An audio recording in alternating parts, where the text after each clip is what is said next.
I don't have a lot of preamble for you. I don't have a lot of, hey, here we go. I want to jump right in. Would you grab your Bibles? Would you turn to Numbers chapter 9? Numbers chapter 9. And I want to start and just say this to you.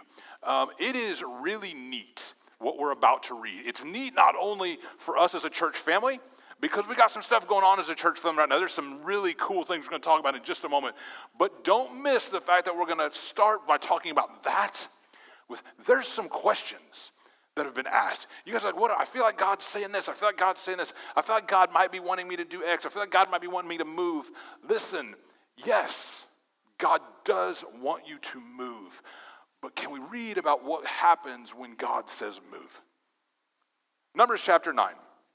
Numbers chapter 9 as a little setup for you. This is right after God has brought the Israelites out of Egypt. They've been in slavery for several generations, and they're starting to move around. They've crossed over the Red Sea. If you know the cool movie moment where Moses goes out, the armies are coming, and Moses stretches his arms over the water, and all of a sudden God splits the water they walk through, and God destroys their enemies. It's right after that. They've gone to Mount Sinai, and God has given them the 10 Commandments. And he says, okay, I want you to build this tent, Moses, and it's kind of cool. And he shows them this pattern, and he's like, you've got all these people around you, and here's how it works. And they set it up. And what has happened this entire time as God's been moving them throughout the wilderness is there's been this pillar of fire at night and this pillar of cloud during the day that God has come and he's kind of covered them. And whenever he's ready for them to move, the cloud begins to move. And that's what we're here. So that is kind of the environment and the scenario that the Israelites have been living in. And all of a sudden, we pick up the story in Numbers chapter 9. This is Numbers chapter 9, starting in verse 15. On the day the tabernacle, that's that tent I was talking about, on the day the tabernacle was set up, the cloud covered it. But from evening until morning, the cloud over the tabernacle looked like a pillar of fire. This was the regular pattern. At night, the cloud that covered the tabernacle had the appearance of fire. Whenever the cloud lifted from over the sacred tent, the people of Israel would break camp and follow it. They would break camp and follow it. And whenever the cloud settled, the people of Israel would set up camp. In this way, they traveled and camped at the Lord's command whenever he told them to go. Then they remained in their camp as long as the cloud stayed over the tabernacle. If the cloud remained over the tabernacle for a long time, the Israelites stayed and performed their duty to the Lord. Sometimes the cloud would stay over the tabernacle only a few days, so the people would stay for only a few days, as the Lord commanded. Then, at the Lord's command, they would break camp and move on. Sometimes the cloud stayed only overnight and lifted the next morning. But day or night, when the cloud lifted, the people broke camp and moved on. Whenever the cloud stayed above the tabernacle for 2 days, a month, or a year, the people of Israel stayed in camp and did not move on. But as soon as it lifted, they broke camp and moved on. So they camped or traveled at the Lord's command, and they did whatever the Lord told them through Moses. Okay, I want you to see a pattern here, and we're going to talk about this over the next several weeks. We're going to camp out on this idea of what happens when God says move. What happens? Because there's some things. God says move, right? And we have to obey that. If God says move, you have to obey. Let me say it. If God says move to you, you have to obey. He will make it progressively more obvious to you, to the point where things will start to shift around you until you finally say, hey, are you talking? And he'll be like, dude, what's taking you? So yeah, I'm moving you. Everybody had those moments where you feel like God's been talking to you for 5 years. And you're like, oh, that was you. He will progressively make things more obvious to you. And the sooner you figure it out, the better. And what the Israelites figured out is as soon as that thing starts moving, let's go. So what does it look like? What happens? Well, I would say to you, what we're going to kind of explore over the next several months is there's this thing, there's this kind of pattern that develops. Is first the Israelites pack up. They kind of get, and then they launch out, and they kind of like, okay, here we go. And then they find themselves traveling through some spaces, and then they get to the place where, oh, it stopped, and then they start to settle in. And I think if you're honest with yourself, you will find the same pattern in your life. When God starts to say move, you're like, okay, I got to get some things fixed. And then you launch out, and as you're kind of launching out, if you're honest, that journey never goes the way you think it's going to. There tend to be some left turns, some right turns, and then there's an obstacle you had to kind of figure out. So there is, and then when you get to the next place, there's a settling in moment, and it's fitting, like I said, that we're talking about this now. And before we get too far, if you're like, what do you mean we're talking about this now? If you didn't know, a couple weeks ago, a whole bunch of us got together in Brookline and talked about what God is doing in our church family right now. In about 2 weeks, this building is about to undergo massive renovations. They're going to start pulling out windows and all that kind of stuff. So Boston Public Schools said to us, hey, not sure where you're going to go, but it's not going to be English High School. And so we started looking around. Okay, God, what do you have for us? So you could say that God said pretty clearly, we can't stay here. We don't have to hyper spiritualize this. There's where are you going to go? And so we started looking around. And if you haven't heard, if you weren't with us, I want to let you know explicitly, because I've heard some people kind of saying, wait, what's going on? What's going on? We're going to walk to, because you need to see the journey that God's about to take our church family on. And I want you to see it so we can step away from it, because there's some stuff going on. We'll talk about what's going on in our church family in the next couple weeks. We will talk about that. Today, I want to talk solidly on what happens in you when God says move. Whether he's talking to the family you're a part of, or when he talks to you and says, hey, it's time for you to go somewhere. So I want to camp on that right after we take a look at the calendar, if you will, for our church family, because there's some stuff we got to do, and then we're going to look at what God says there. So go ahead and put that calendar thing up there for me. All right, so if you're wondering, today is June 15th, so it's not up there. We're going to have some fun today. We're going to eat tacos today. And once we're done eating tacos, about half hour after service, this room starts to change. When you come in next week on the 22nd, we will pray over the school. We will have some worship down. It'll be by the way, 10 a.m. Next Sunday is 10 a.m. Worship services for the rest of your life until I tell you otherwise. 10 a.m. What time are worship services going to be at Driscoll? 10 a.m. What time worship service? 10 a.m. We will worship on Sunday mornings at 10 a.m. full stop. When you walk in next Sunday at 10 a.m., it's going to look different in here. That screen goes bye-bye in about an hour and a half. We pull it down, it comes with us, it goes away.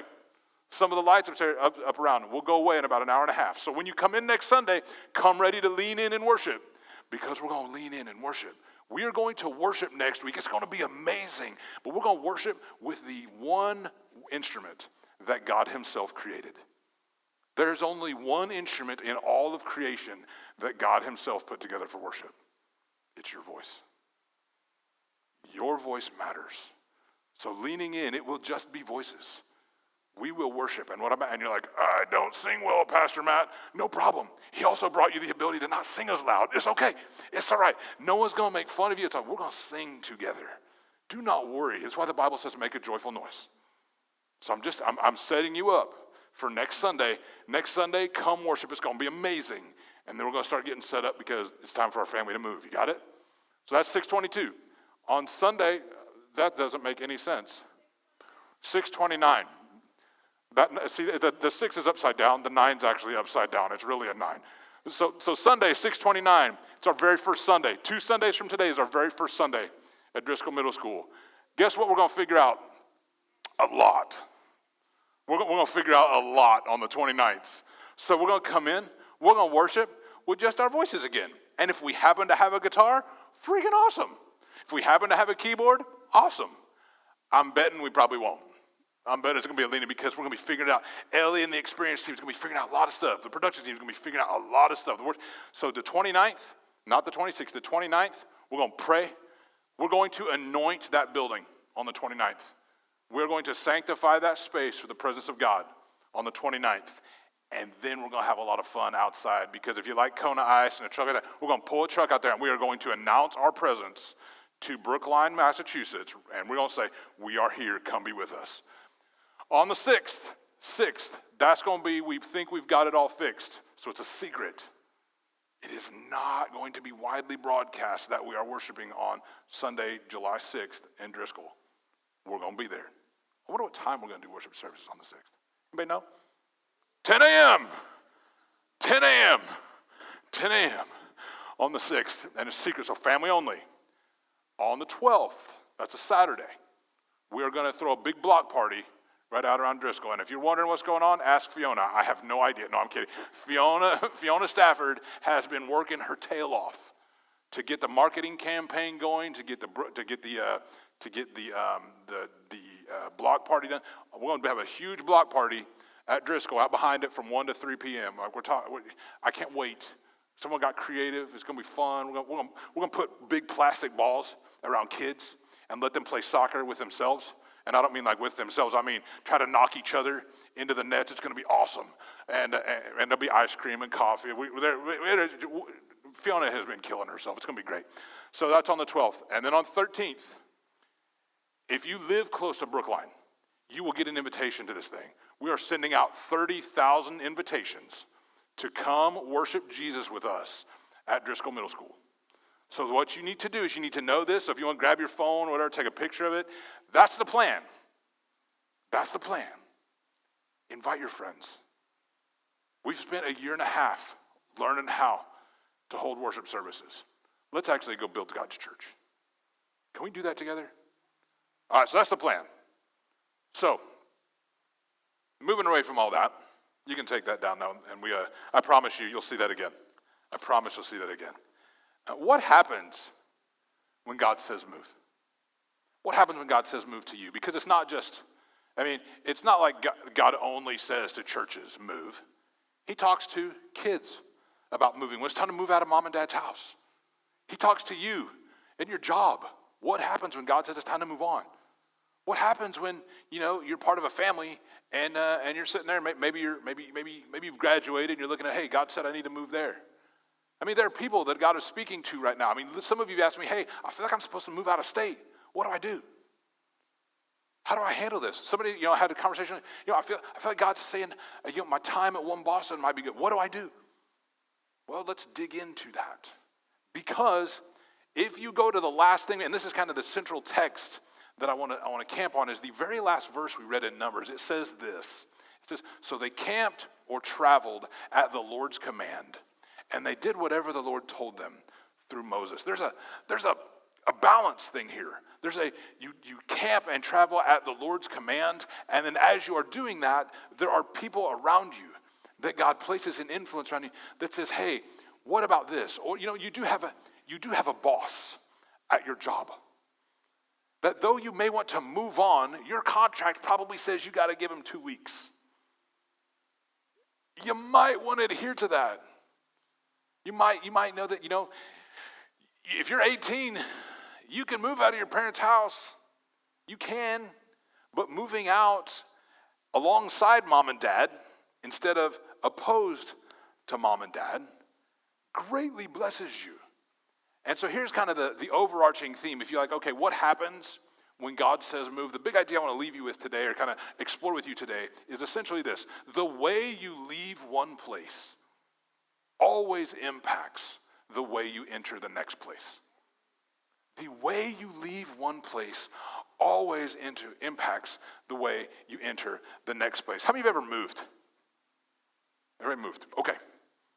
Okay, so some of you didn't raise your hand. How many of you ever transitioned out of anything? Maybe changed schools or changed jobs or whatever. How much energy did you have to expend in the midst of that transition compared to a normal day? Like exponentially more. So it costs you some things to move. It also costs you resources. If you've ever moved your house, it always costs more than you think. And that's just if you forgot to, you need an extra trash can. If you upgrade from a 1-bedroom to 2-bedroom, I'm just saying there's cost that comes with it. And that's not even talking about renting the U-Haul. It costs you resources to move. It costs you energy and effort to move. And if you've ever moved alongside somebody else, it will cost you some relational equity to move, because there's never, ever been an argument during a move. And that's when you love each other. How many times, think of all the transitions that you can think of in your life. There's stress alongside it. And there's always some redefining of relationships alongside it. And if you're married and you move, you learn some new things about each other every single time you go through a transition like that. Anybody know what I'm talking about? And how you walk that always impacts what happens when you get to the next place. If you packed the trailer well, all of your stuff is safe and ready to go when you get there. If you've gotten tired, not that this has ever happened to anyone, but after you've gotten through kind of boxing all your stuff up and you get to okay, there's this thing that happens at the end of every move day when it's time to go. You start chucking stuff on the top. Where's the mattress? And it's always that stuff that wasn't packed well that gets broken, and you got to kind of go. If some of you are smiling and laughing, like maybe you know what Carrie never packs that way. It's always Matt's fault when we've moved. I'm always the one. It's because usually I'm the one loading the trailer anyway. But I'm just saying, you pack a trailer one way, things are good when you get there. You pack your life one way, things are good when you get there. And I just wonder if we thought about this practically for just a second, that and when you get to the new place, how do you want that to go? If you've ever moved and had to go to work the next day, you're like living on coffee, donuts, and caffeine, and you're just trying to make it through the day. At some point in that day, you're like, I need to keep my mouth shut so I have a job tomorrow, because you're exhausted. So one might say, maybe consider, if you can, planning in your move pattern a day of rest before going into how you move, how you leave one place. Relationships, we talked about that. Job. If you're leaving a job, there are all kinds of ways to leave a job. Especially if you've ever been in the food service industry, you've seen it.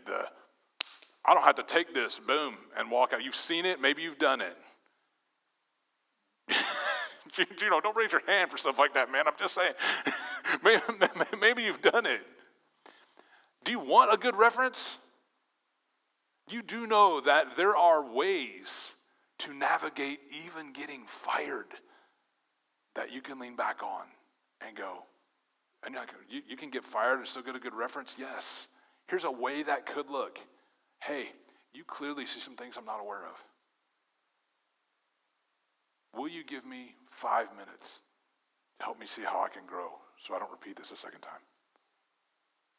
When someone calls that boss, what is their last memory of you?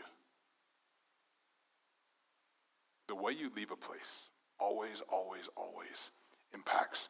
It's like, okay, so thanks for the good principle stuff, but how to move well. Can I just show you in Scripture some things, how to actually navigate a transition well? When God says move, what do? The very first thing is I want to ask you, you ever wonder why God had to do the pillar of cloud and fire? Why did he have to do that? I wonder if it's because they couldn't argue with it. The pillar of fire or the pillar of cloud was either there or it wasn't. There was no arguing about it. There was no, and I would say to you, if you want to move well, the very first thing that you got to learn to do is follow God's voice, not your feelings. Follow God's voice, not your feelings. Jeremiah 17:9 says it like this: the human heart is deceitful. It is the most deceitful of all things. It's desperately wicked. My heart's pretty good. I don't know about you guys. Not according to that. The human heart is deceitful. It's the most deceitful of all things. Who really knows how bad it is? In other words, you can't judge your own heart. You can't. Let your feelings be your guide to all you Star Wars fans out there. Bad idea. Bad idea. Anybody ever followed your gut or your feelings and wound up regretting it at some point? Yeah, it's okay. I go 2 hands on you and a foot. It's bad. Don't fall. That old 80s song, listen to your heart when it's caught. No. Bad day. Follow God's voice, not your feelings. Moses says it like this, right in the midst of this whole thing we've been reading. In Exodus 33, Moses is like God saying, go, go, go. And Moses says to him, listen, time out, God. If you don't personally go with us, don't make us leave this place. Moses had it figured out. And we're actually going to come back to this at the very end because there's something you got to see. But Moses had it figured out. It is not, listen, yes, God uses your emotions. I'm not saying you shouldn't be emotional creatures. I'm not saying an indicator of whether it's time to move on shouldn't be discomfort, frustration, whatever. But you take that, you take it to God and you say, I yield. I will move when you tell me to move and not a moment before. Okay, that's cool, Pastor Matt, but I'm supposed to follow his voice. How do I know? And how do I do this? Listen, you want to wrestle this to the ground? You need to fundamentally make the decision to know that God cares more about you being in the right place than you do. I know you feel like you're interested. I know you have a vested interest in your life. God has a bigger interest in your life than you do. But aren't there 3 trillion people on the planet? How could he? Because, remember, he has plans. He has plans for you. They're plans to prosper you and not to harm you, to give you a hope and a future. Remember, like, well, I don't know that I can trust him. Trust him. He's the one who made you. All those things where you are uncertain in your heart, those moments where you wake up at 3 o'clock in the morning or stay up late and you feel yourself spiraling because you're like, I don't even know how I feel. I don't even know. And you're like, everybody ever in a moment where you're not even sure who you are anymore? God is not confused and has never been confused about who you are. If you're saying you want to trust your feelings over his voice, the one who created you, I'm just saying trust that he cares more than you could possibly imagine. So that's the first thing. Second thing. Once you've figured out how to not follow your feelings, the second thing is focus on the fruit. Focus on the fruit that God will produce in your life, not the price you will pay for it. I'm not saying, hold on for a second, I'm not saying ignore the cost. I'm not saying be all like, okay, whatever, I'm going. I'm saying where are your eyes? What are you focused on? Focus on the fruit that God is trying to produce, not on your feelings about how much this is going to cost you. It's the fruit that God wants to produce, not the price you're going to pay for it. Jesus says in Luke chapter 14, he says this. He says, if you want to be my disciple, you must, by comparison, hate everyone else. That kind of hurts. Your father and mother, your wife and children, your brothers and your sisters. Yes, even your own life. Otherwise, you can't be my disciple. And if you do not carry your own cross and follow me, you cannot be my disciple. But don't begin until you count the cost. So hear me. I'm not saying ignore the cost. I'm not saying ignore the price you're going to pay for it. Jesus is saying it. He goes on to say in that same thing, which king is going to take on an army without counting the army coming against him and see if he's got enough? I am not saying don't be aware. You are a fool if you go running after something and don't go, that's going to cost me a lot. That's not moving well. That's not leaving well. You need to be aware. But when your awareness of the price eclipses your focus on the fruit, what happens is you fail to obey.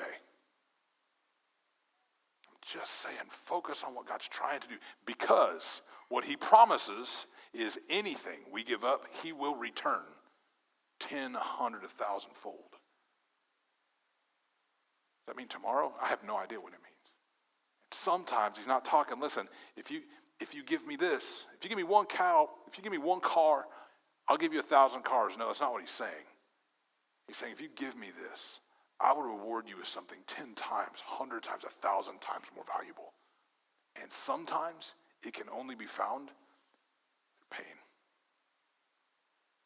When God says move, focus on what he's trying to do, not on the price you're going to find for it. And you're like, but Pastor Matt, That's kind of the opposite of what I wanted you to tell me. I want you to tell me how to move where I can know God's going to bless me. And I want you to tell me how I can know that I'm going to be okay, because I don't want to hurt, I don't want to fail, I don't want to mess up, I don't want to break, and frankly, it leaves me vulnerable and at risk. Yes. God wants to take us places where we are vulnerable and at risk so he can do something amazing through us. Doesn't mean be foolish. It doesn't mean go run around. It does not mean light yourself on fire so he can put you out. That is not what it is saying. But he does say, do this by keeping your eyes on Jesus. This is Hebrews 12:2. Do this by keeping your eyes on Jesus, the champion who initiates and perfects our faith because of the joy awaiting him, because he knew what God was trying to produce. He knew the fruit of it. Because of the joy awaiting him, he endured the cross. Please don't make me go be crucified. I'm all set with that. Disregarding its shame. And now he is seated in the place of honor besides God's throne. Okay. We're going to come off the cross thing for a second, because most of us aren't going to be crucified tomorrow. So what does that mean for us today, right? Okay, what are we talking about, Pastor Matt? Here's what it means. Dear brothers and sisters, James chapter 1, verses 2 and 3. Dear brothers and sisters, when troubles of any kind come your way, consider it an opportunity for great joy. For you know that when your faith is tested, your endurance has a chance to grow. Listen, let me put it in Matt Zimmerman translation for you. What he's saying, there's pain and discomfort aren't necessarily bad. When you go work out and you lift, if you do it right and are pushing yourself for the next 3 days, you're feeling it. That's if you stretch. If you don't stretch, you can't get out of bed. You stretch, you do it right, you feel it. But man, you do that a few days in a row, you start going, man, I got a little something. And then you start, wanting other people to see it. So you stop wearing different clothes because you put yourself through the pain. Daniel's smiling big and laughing. I know, he knows what I'm talking about. So what do you do? What do you do? Listen, think about the things that are born out of a little bit of discomfort. You were born out of a little bit of discomfort. Talk about what is produced by pain. Ask any mother out there. You were produced literally through pain. I am one of the most inflexible people on the planet, and I mean like physically inflexible. You know what I feel right now? You know how far I am from my toes? But if I do this a little bit and do it repeatedly, I will be healthy much more. But I can't even bend my back. You know what I'm saying? It hurts. Pain is not bad, but man, we do just about everything we can to avoid it. And maybe the things God's trying to produce in you are because of or as a result of the pain, and you're trying to avoid where he says go. Do not listen to your feelings. You're like, well, how do I not listen to my feelings? Focus on what he's trying to produce, not what it's going to cost you. If you have a child that you are trying to raise, you have no idea, day to day, what it will cost you. I have no idea what tomorrow is going to cost me to produce kids the way I want them to be, the way God has called them to be. You have no idea. Like, okay, so thanks, Pastor Matt. Those are really encouraging. All right, listen to his voice, not my feelings. Focus on what he's trying to produce, not what it's going to cost me. Here's probably the rougher one for us that we have to daily do. You want to know how to move well, how to get up and move well? You walk in his ways, not in your will. You walk the way and you go the direction and the way he tells you to walk, not in the direction and the way you want to walk. Jesus, Luke 22, as he's looking at the goal set before him. Father, if you are willing, please take this cup of suffering away from me. Yet I want your will to be done, not mine.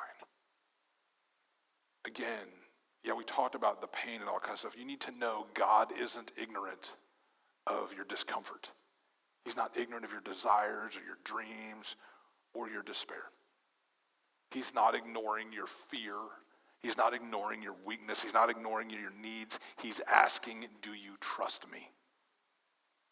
It's easy to trust him with our joy.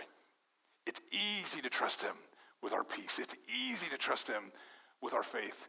It is 10 times harder to trust him with our despair, our worry, our doubt. Do you know God's okay with your doubt? You need to know that God is okay with your doubt in him. He's asking, will you trust me anyway? When we go out on it, you do know.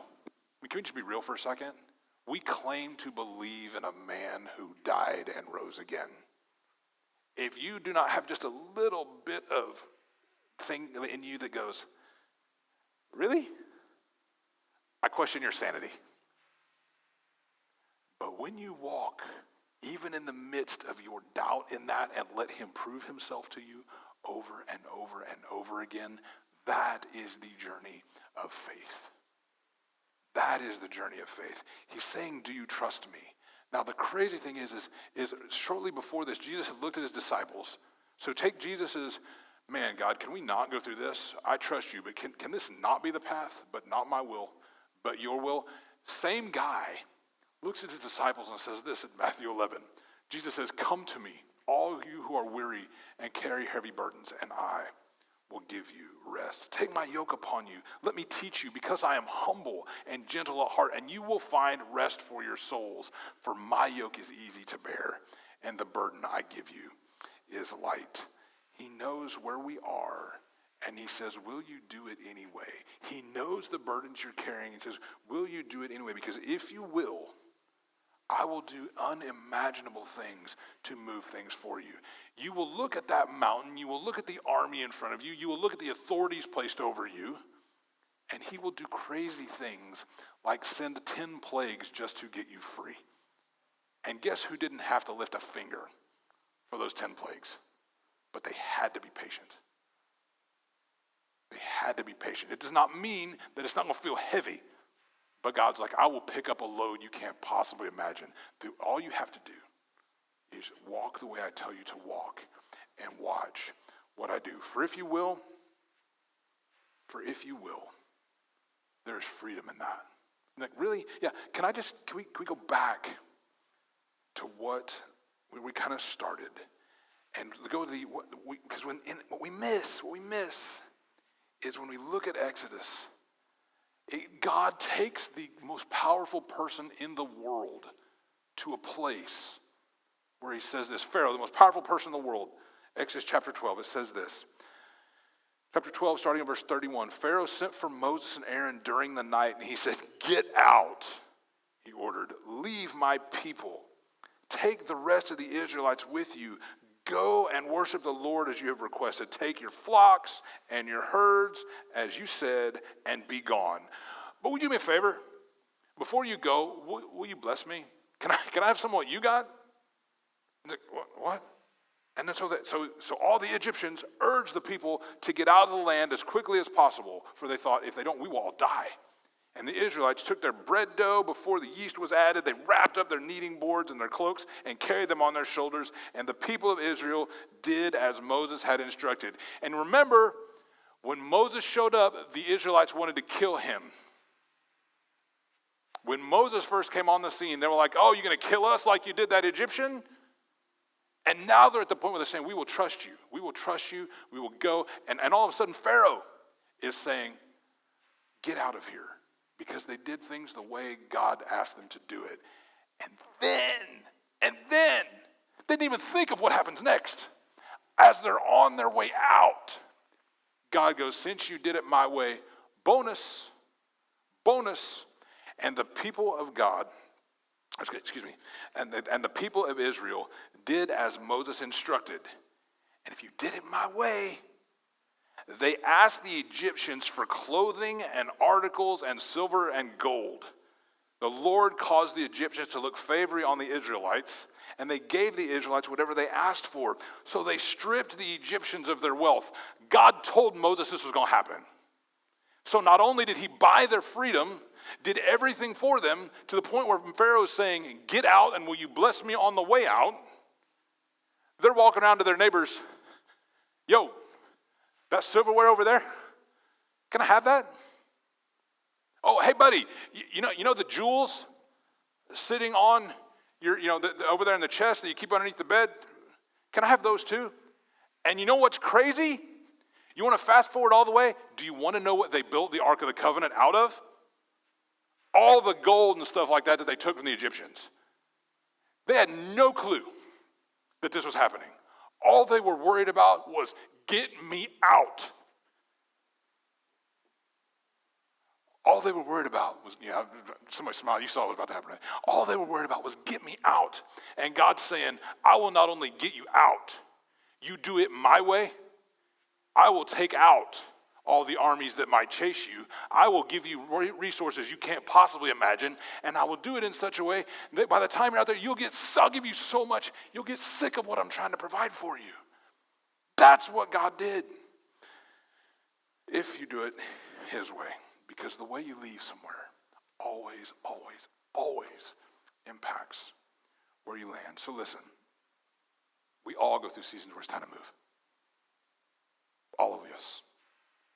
Some of you will be like, man, I can't wait. Show me what's next. Others of you are like, please don't move me again. All I ask you to do is hear from God and follow his voice, not your feelings. And then trust him enough to focus on what he's trying to produce through you, not how much you're going to have to pay for it. And then when you're clear on that, when you clear on the direction he has you going, do it his way, not according to your will. And if you do that, you will walk out of the place you are leaving and into the place you are going so extraordinarily blessed you can't possibly imagine. And you might be like, well, Pastor Matt, do you know what happened to the Israelites? They wandered for 40 years. That last thing, that do it your way, or do it his way, not by your will. We'll talk about that over the next couple weeks, because that's where they got lost. They kind of got messed around. Even Moses messed up to the point where God said, man, you're not listening. But in the moment, when it was time to move, going all the way back to us, I told you earlier I'd bring you back here. When it was time to move, Moses looks at God in Exodus 33, and one day Moses says to the Lord, you've been telling me, take these people to the promised land, but you haven't told me who you'll send with me. You've told me I know you by name and I look favorably on you. And if that is true, that you look favorably on me, let me know your ways so that I may understand you more fully and continue to enjoy your favor. And remember that this nation is your very own people. And the Lord replied, I will personally go with you, Moses. I will give you rest. Everything will be fine for you. And then Moses said, if you don't personally go with us, don't make us leave this place. How will anyone know that you look favorably on me and your people, if you don't go with us?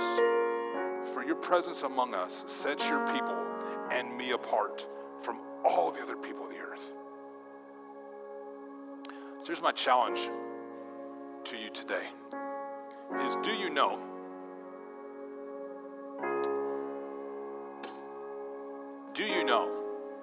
that you are destined to be different? When Jesus looks at us and he says, you are to be salt, you are to be light, it's because you're to be different. I want to challenge you to push back on what you see around you when it comes to transitions. Seek to honor God in all your transitions.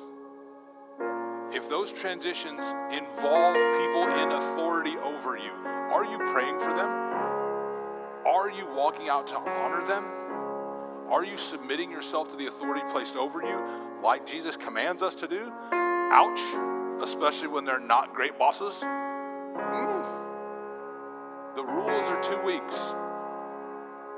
You give those 2 weeks and you work your tail off for 2 weeks so they miss you when you're gone. And that does not mean you're going to miss me when I'm gone. It means that they miss the light you brought to the table when you're gone. If you are in transition points with your parents, honor your father and your mother. Why? That it may go well with you all the days of your life. That is the fullness of that commandment. Honor your mom and dad. Mom and dads can be hard to honor. I've got a couple of them, but my mom's freaking amazing. 95% of the time. But I will honor her. Honor. So here's the thing. I've talked about all that. There is one piece to this. God, if you do not go with us, don't send me up from here. There's a presence. You can walk with God. You can follow God. You can have where he is like, go here, I got you. He cares. My question is, have you ever stopped to listen to his voice? Have you ever said, I yield. I will follow where you tell me to go. I will do what you tell me to do. If you have not, can I ask you why not? He's your creator. He loves you more than you can possibly imagine.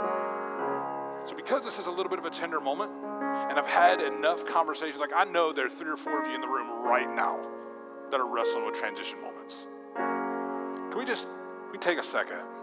I do want to pray specifically for you, but I also want to know if there's anybody else here that say, Pastor Matt, can you just help me find Jesus today? I've never surrendered my life to him. I know I've heard that he died for me and that he rose again for me, and I don't even know how to begin to engage that. Here's what you do. You let someone know so we can help you pray about that. So in just a minute, I'm going to have everybody bow their heads, close their eyes. And if that's you and you've never said, hey, I need to follow Jesus, would you help me figure that out? When I count to 3, you just raise your hand and I'll pray with you.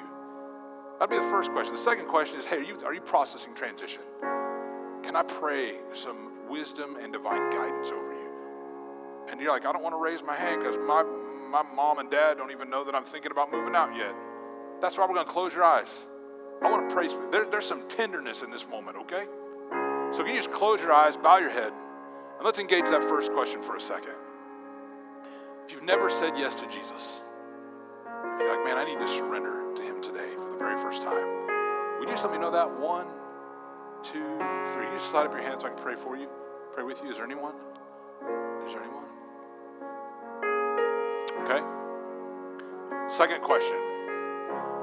Are you wrestling with transition today? Has God said move, and it's left you very uncertain? Can I pray for you? Would you say, Pastor, that's me. Would you pray for me? Is there anyone? I see you. Is there anyone else? Okay, I see you. And I also see some people that you've talked to me about it and you don't want to raise your hand against. That's cool too.